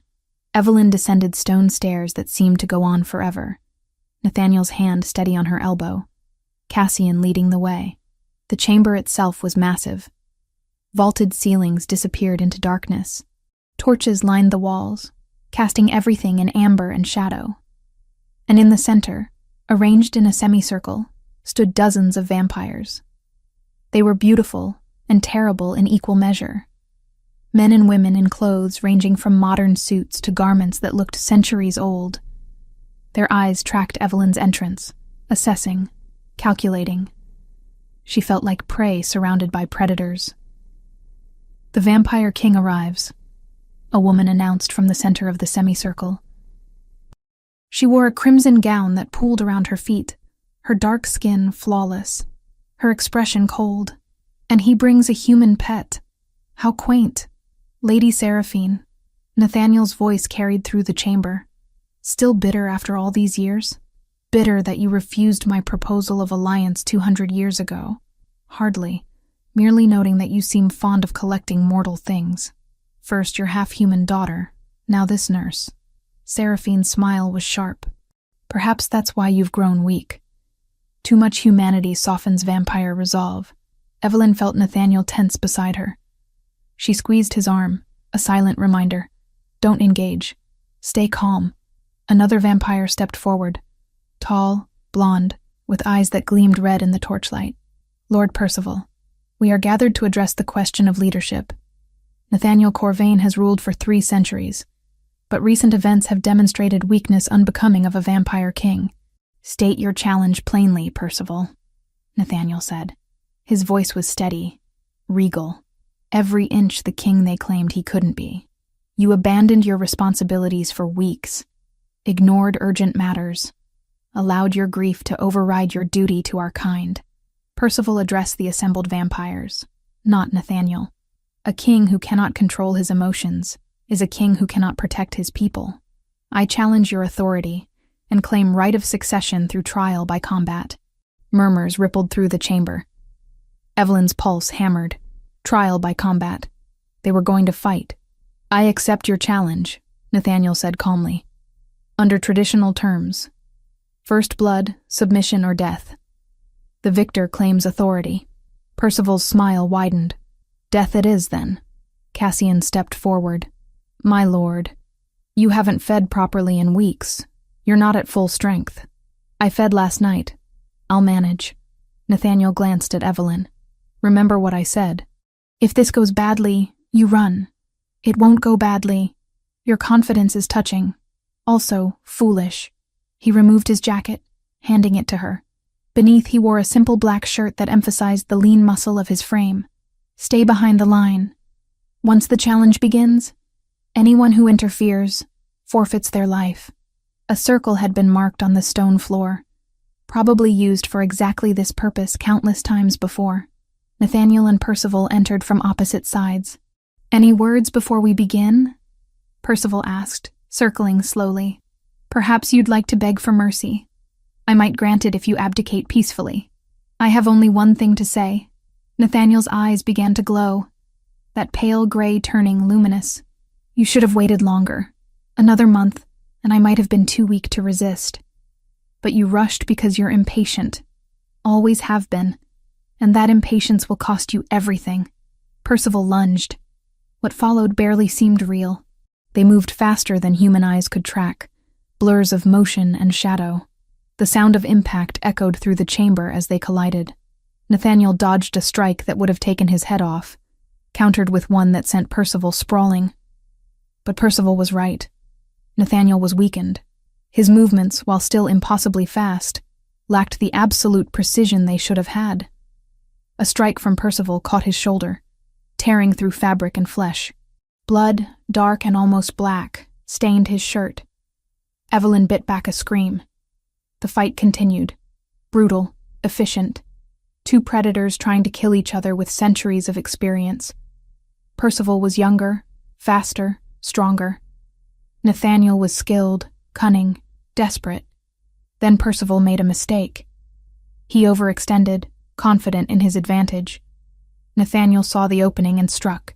His hand closed around Percival's throat, lifting him off the ground with inhuman strength. "Submit," Nathaniel said quietly. Percival spat blood. "Never. Then die." For a moment, Evelyn thought he would do it. Thought she'd watch Nathaniel crush Percival's throat and kill him right there. But then something in Nathaniel's expression shifted. He lowered Percival slowly, releasing his throat.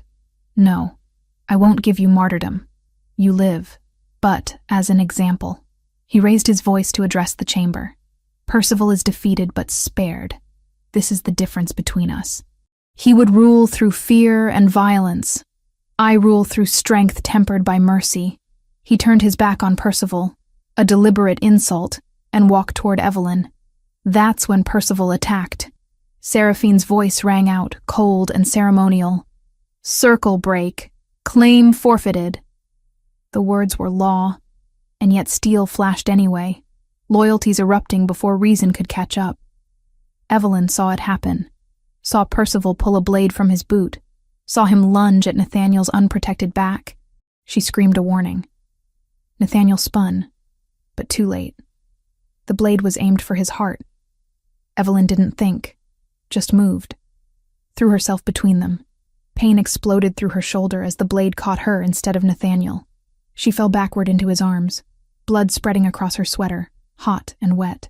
The chamber erupted. Vampires surged forward. Cassian had Percival on the ground, a knife at his throat. Lady Seraphine was shouting orders. Everything was chaos. Nathaniel's face appeared above hers, pale and terrified. "Evelyn. No. No. Why would you do that? You were winning." She managed through the pain. Couldn't let him cheat. His hands pressed against the wound, trying to stop the bleeding. "You foolish, stubborn, impossible woman. You're bleeding out. Is it bad?" "Very." His voice cracked. "Someone get a medical kit. Now." Cassian appeared, already opening a case filled with supplies. But Evelyn's vision was graying at the edges. Blood loss. She knew the signs, knew what it meant. "Nathaniel," she whispered. "Did you win?" Yes, I won. You need to stay awake. Focus on me." "Good." Amelia would be proud.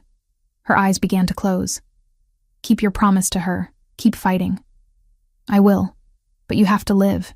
You have to wake up and keep being stubborn and impossible." His hand touched her face, cold against her fading warmth. "Please don't leave me. Not you too." She wanted to answer. Wanted to tell him she'd try. But the darkness was pulling her under, and Evelyn Hartley had always been tired. And just for a moment, she wanted to rest.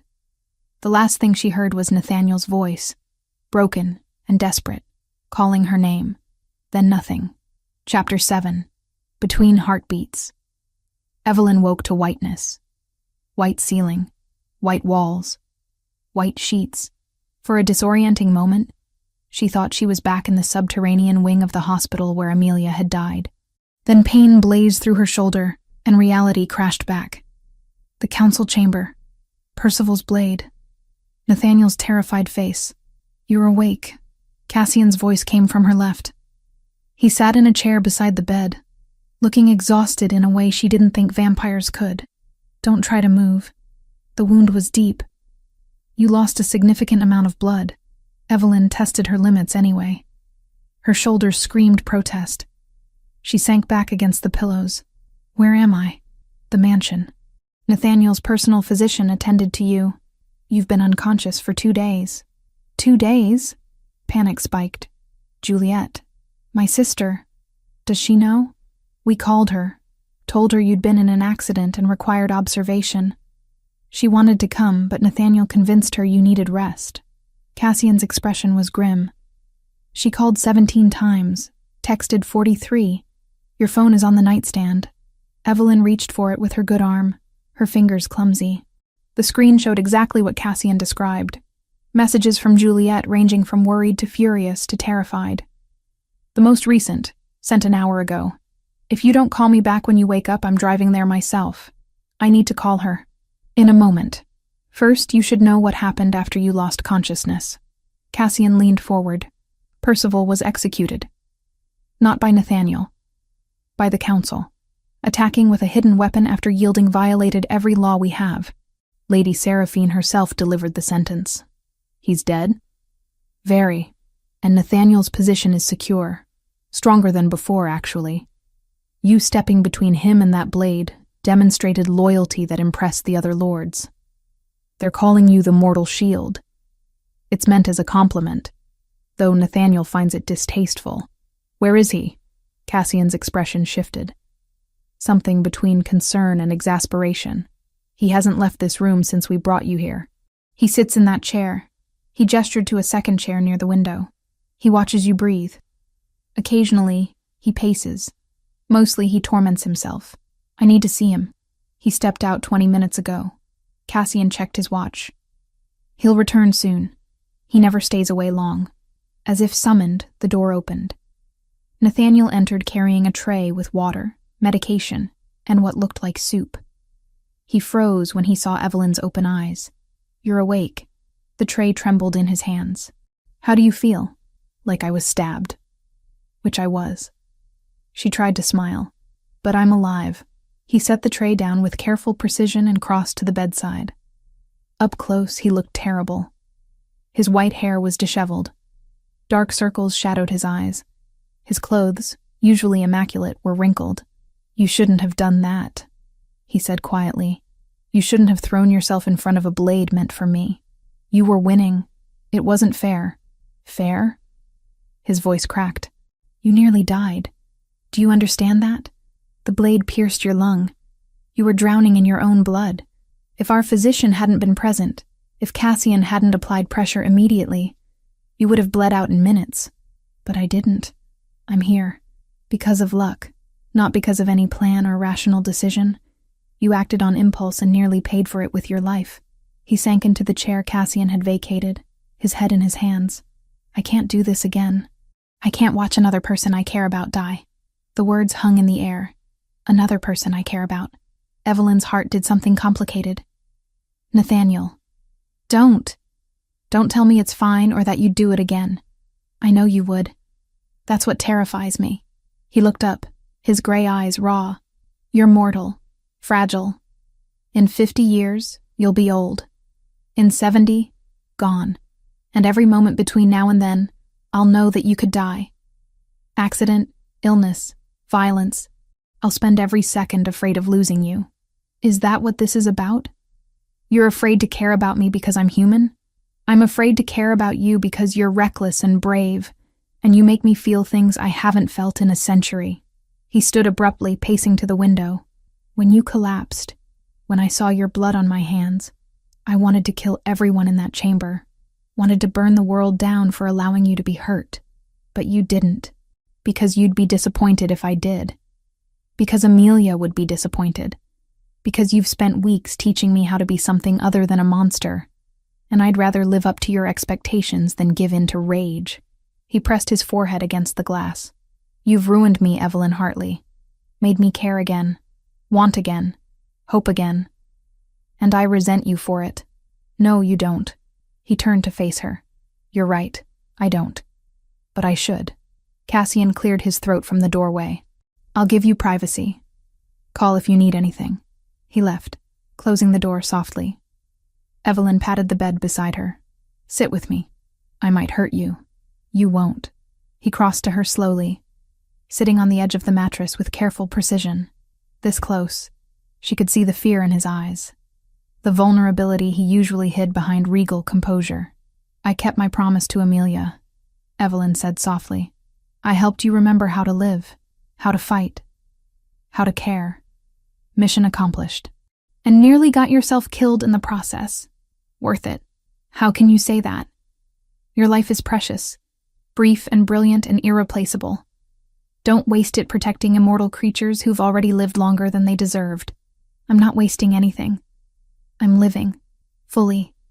Completely. Without fear. She reached out with her good hand, touching his face. His skin was cold, but she'd grown accustomed to that. And right now, in this moment, I'm exactly where I want to be.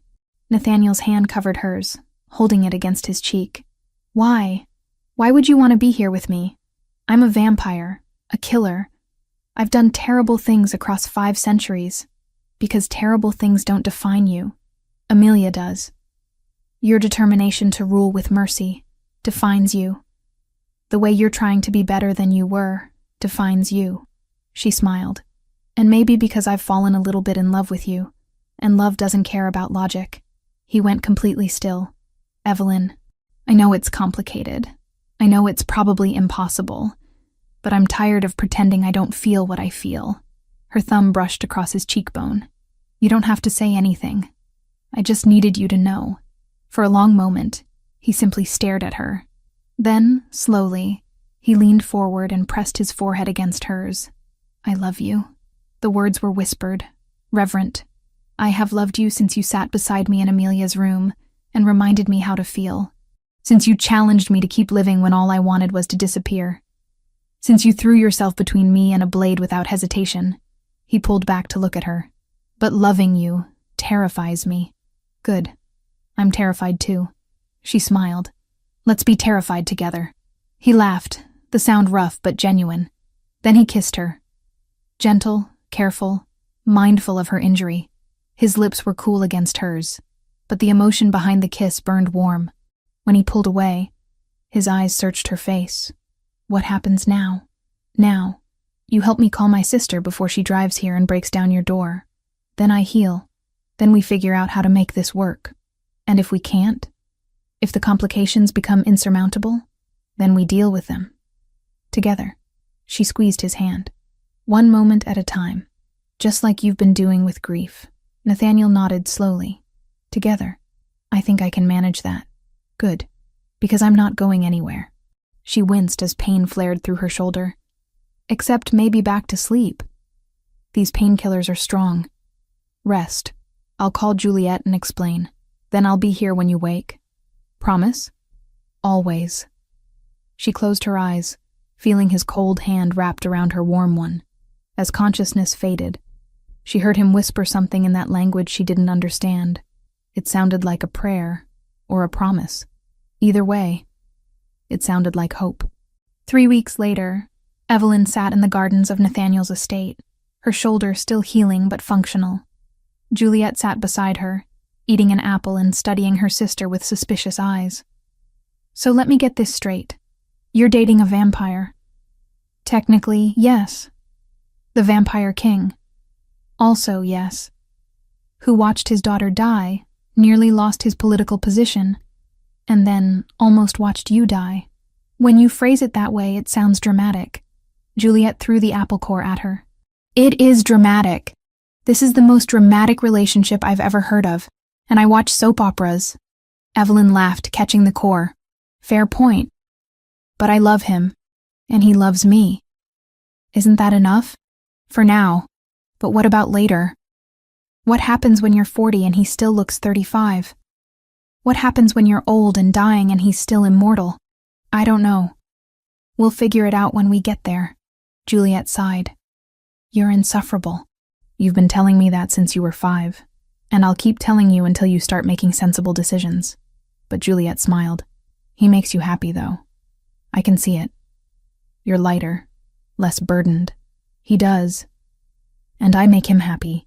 We're good for each other. Nathaniel appeared on the path, carrying books for Juliet's upcoming exams. He'd offered to tutor her in anatomy, given his extensive knowledge of human bodies. Juliet had accepted with gleeful enthusiasm. Your textbook is outdated, he said, handing her the stack. I've marked the errors with notes from more recent research. Juliet flipped through the books, eyes widening. You annotated my entire anatomy textbook? You deserve accurate information. Medicine has advanced significantly since I was young, but some principles remain constant. You're going to make me the smartest person in my class. That was the intention. He sat beside Evelyn, his hand finding hers naturally. How's the shoulder? Better. I might actually be able to go back to work next week. Don't rush it. The hospital will survive without you a little longer. They sat together in the garden, the vampire king, the nurse, and the medical student. 3 people who shouldn't have fit together but somehow did. Evelyn thought about Amelia, about the promise that had brought her here, about the small girl who'd seen something in her worth trusting. She'd kept that promise, helped Nathaniel remember how to live, and in the process, found something she hadn't expected. Love, hope, a future that looked different than anything she'd imagined but felt exactly right. Thank you, she whispered to Amelia, wherever the child's spirit might be, for trusting me, for seeing something I didn't see in myself. Nathaniel's hand squeezed hers. What are you thinking about? Your daughter. How wise she was. She was, and she would have loved seeing this, seeing us. I think she already knew. She planned it in a way. Probably. She was devious when she wanted to be. His smile was bittersweet. I miss her every moment. But having you helps. Makes the grief bearable. Good. That's what I'm here for. They sat in the garden as evening fell, surrounded by white roses and the promise of tomorrow. It wasn't perfect. Nothing ever was. But it was theirs. And that was enough. Chapter 8. Shadows and Light. 3 months had passed since the council meeting. 3 months of healing, learning, and building something neither Evelyn nor Nathaniel had thought possible. She split her time between the apartment she shared with Juliet and the mansion, her presence becoming as natural in both places. Nathaniel had changed, not dramatically, but in small ways that accumulated into someone more alive than he'd been when they met. He smiled more, laughed occasionally, joined Evelyn and Juliet for dinners where they debated medical ethics and argued about television shows with the comfort of family. But peace never lasted forever. Evelyn was at the hospital, finishing paperwork after a routine shift, when Cassian appeared in the break room. His expression was grim. We have a problem. Come with me. Now. She didn't argue. Cassian wouldn't interrupt her work shift unless it was serious. They drove in tense silence to the mansion, arriving to find Nathaniel in his study with papers scattered across his desk and fury radiating from every line of his body. What happened? Evelyn closed the door behind her. Someone accessed Juliet's medical records illegally. Nathaniel's voice was deadly quiet. Complete files, including the notation about her congenital heart defect diagnosed when she was 12. Evelyn's blood went cold. Why would someone do that? Revenge. Cassian pulled up surveillance footage on a tablet. Lord Percival had followers, loyalists who believe his execution was unjust. They've been investigating weaknesses they can exploit against Nathaniel. And they found my sister. Yes. Nathaniel met her eyes. I've increased security around your apartment. But Evelyn, these vampires are dangerous. They won't attack directly. They'll be subtle, patient. You think they'll hurt Juliet to hurt me, to hurt you through me. I know they will. He stood, pacing to the window. I've already made arrangements. Cassian will move her to a safe house tonight. Guards posted around the clock. She'll be protected. She has exams, a life. You can't just uproot her. I can and I will. Her safety is more important than convenience. Evelyn wanted to argue, but the fear in Nathaniel's eyes stopped her. He'd already lost Amelia. He couldn't bear to lose anyone else he cared about.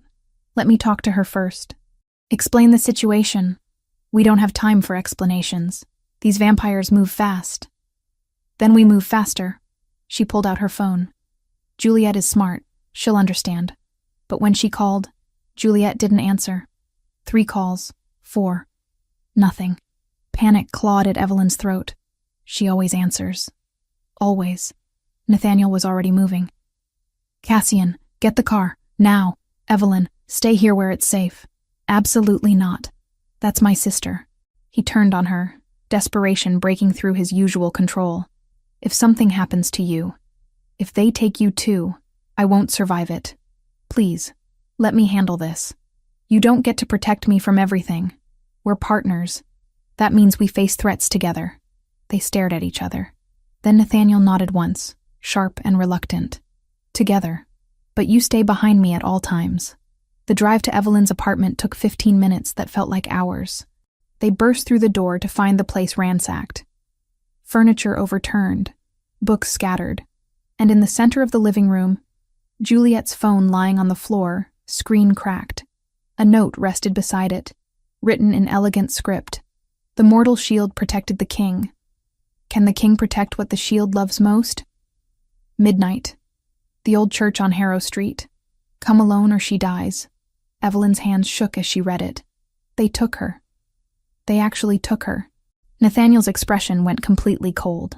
The warmth she'd grown accustomed to vanished, replaced by something ancient and merciless. They've made a fatal mistake. It's a trap. They want you alone. Of course it's a trap. That doesn't matter. He pulled out his phone, typing rapidly. Cassian, gather everyone. Spread out around Harrow Street. Silent approach. I want that church surrounded but invisible. No one acts until I give the signal. What's the plan? Evelyn asked. I walk in alone as demanded.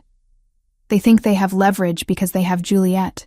What they don't understand is that threatening my people is the fastest way to ensure their destruction. His eyes met hers, glowing faintly.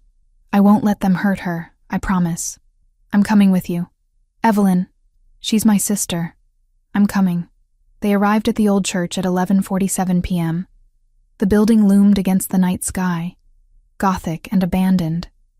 Broken windows stared like empty eyes. The door hung open. An invitation. Nathaniel paused at the threshold. Last chance to wait in the car. Not happening. They entered together. The interior was lit by candles, dozens of them casting dancing shadows. And in the center, tied to a chair, was Juliet. Her mouth was gagged, her eyes wide with terror. 3 vampires stood around her, all wearing the red insignia that marked them as Percival's faction. The vampire king arrives, a woman said from the shadows. She stepped forward, pale and beautiful and vicious. And he brought his pet human. How touching. Release the girl. Nathaniel's voice was absolute authority. This is your only warning. We're not here to negotiate. We're here to make a point. The woman circled Juliet's chair. You killed our lord. Executed him for protecting our interests. Now you'll know what loss feels like. She pulled out a syringe filled with dark liquid. Vampire toxin. Specifically engineered to attack weak hearts. The girl has a congenital defect, did you know? This will stop her heart in minutes. Painful. Irreversible. Evelyn lunged forward. Nathaniel caught her, holding her back. Let me offer you an alternative. Nathaniel said quietly. You release her unharmed, leave the city, and I grant you 3 days to disappear before I hunt you down. Or you harm her, and I kill all of you right now. Slowly, creatively, in ways that will make you beg for the mercy I showed Percival. Empty threats from a king who's lost his edge. Test me. 2 words. Utterly calm. Absolutely lethal. The woman hesitated. In that moment of doubt, Nathaniel moved. He crossed the distance in a blur, disarming her before she could blink. The syringe flew across the room, shattering against the wall. The other 2 vampires attacked. Nathaniel took them apart with clinical precision. No wasted movement. No mercy. Evelyn ran to Juliet, removing the gag, working on the ropes that bound her hands. Are you okay? Did they hurt you? Juliet was crying, shaking. I was in the library. They just grabbed me. Evelyn, what is happening? What are they? I'll explain everything. Later. Right now we need to get you out of here. The ropes came free. Juliet stumbled to her feet. Behind them, Nathaniel finished with the last vampire, leaving all 3 unconscious but alive on the church floor. Cassian, he spoke into his phone, bring the car to the entrance and send cleanup crews. We have 3 prisoners for interrogation. They emerged from the church into the night. Cassian waited with the sedan, engine running. They piled in, Evelyn holding Juliet, who hadn't stopped shaking. I don't understand, Juliet kept saying. Those people moved so fast. And you, how did you... Juliet. Evelyn took her sister's face in her hands. Remember when I told you Nathaniel was different? This is what I meant. He's a vampire. Those people were vampires, and they targeted you to hurt us. Juliet stared at her, then at Nathaniel in the front seat. A vampire? Like, actual vampire? Yes. And you're dating him? Yes. And those people kidnapped me because of that? Yes. I'm so sorry. This is my fault. No. Juliet's voice was firm despite her fear. Those people kidnapped me because they're monsters. Not because you love someone. She looked at Nathaniel. You saved me. Thank you. Nathaniel met her eyes in the rearview mirror. Your family. I protect family. Something in Juliet's expression softened. Okay. So, vampires are real. My sister's boyfriend is the Vampire King. I was just kidnapped by vampire terrorists. This is my life now. If you want, I can arrange for you to forget this happened, Nathaniel offered. Certain vampires have that ability. You'd remember nothing of tonight. No trauma. No fear. No. Juliet shook her head. I want to remember. I want to understand what my sister is dealing with. What this world actually is. She managed a shaky smile. Besides, if I forgot, I'd just end up in this situation again without knowing the rules, right? That's true. Then I learn the rules. I adapt. That's what Hartleys do. Evelyn pulled her sister into a tight embrace. I love you. Love you too. Even though you have terrible taste in men. Nathaniel made a sound that might have been a laugh. They brought Juliet to the mansion, put her in a guest room with guards posted outside, fed her hot tea and answered her endless questions about vampire society, politics, and abilities until exhaustion finally pulled her under. When she was asleep, Evelyn and Nathaniel stood in the hallway outside her room. This is why I didn't want you involved, Nathaniel said quietly. This danger, this fear, everyone I care about becomes a target. Then we make sure they know that targeting us is suicide. Evelyn took his hand. You stopped those vampires in seconds. You have resources, power, people. We use all of it to protect what matters. And if it's not enough, then we fight anyway. Together. That's what love is. Choosing someone even knowing the risks. He pulled her close, burying his face in her hair. I don't deserve you. Probably not. But you're stuck with me anyway. They stood there in the quiet mansion, two people who'd found each other through grief and death and impossible promises. Outside, Cassian's people worked to secure the grounds. Inside, Juliet slept under guard. It wasn't perfect. Threats still existed. Dangers still lurked. But they were facing it together. And that made all the difference. Later, much later, they walked to Amelia's memorial garden. White roses bloomed under the moonlight. The small statue of the girl stood peaceful among them. Evelyn placed fresh flowers at its base. I kept my promise. He's fighting. Living. He even protected my sister tonight. Nathaniel stood beside her, his hand in hers. Thank you, little one, for seeing what I needed. For sending me exactly the right person. They stood in the garden together, remembering a small girl with white hair and wisdom beyond her years. A girl who'd seen love where others saw only grief, who'd believed in promises and people and the possibility of healing. She'd be happy, Evelyn said. Seeing us like this.